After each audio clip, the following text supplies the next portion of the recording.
I run because it's my outlet to connect with the world, connect with the environment. At times it's hard. I always find that the hardest part of my run is the first mile.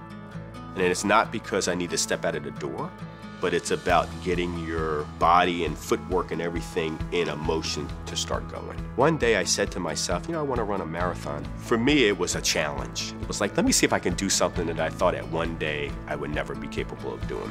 Each race I look at seeing how I can do it better the next time. And not every time it's achievable. The key is, after you run and whether or not you've improved or not, you say to yourself, congratulations, and accept what you did because guess what? You just finished a marathon, right? So there's a lot of continuous improvement from a standpoint of how you approach the race. It has really become a major part of my life. I was raised in a very underprivileged environment, single parent, very much of a struggle. I had no idea I wanted to be an engineer. Most of my friends were going on to college to be engineers, and I really had no familiarity in regards to what that was.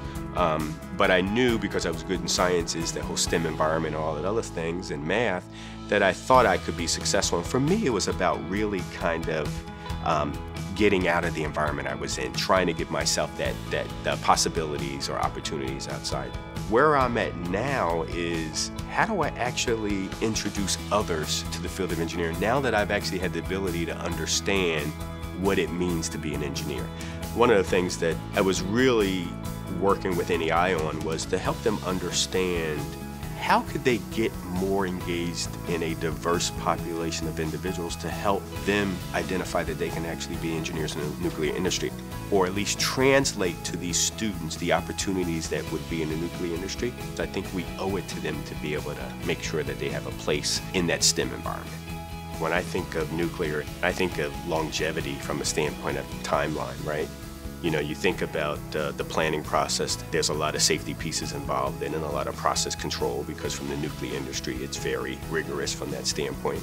But I think individuals have to have a very technical skill set, and I think that's why over time you seem to see the same level of people who are engaged in the nuclear industry from one project to the other. You see similar faces. And I think being in the business of nuclear power for so long, we definitely provide some key inputs to be able to support advancement in where things are going.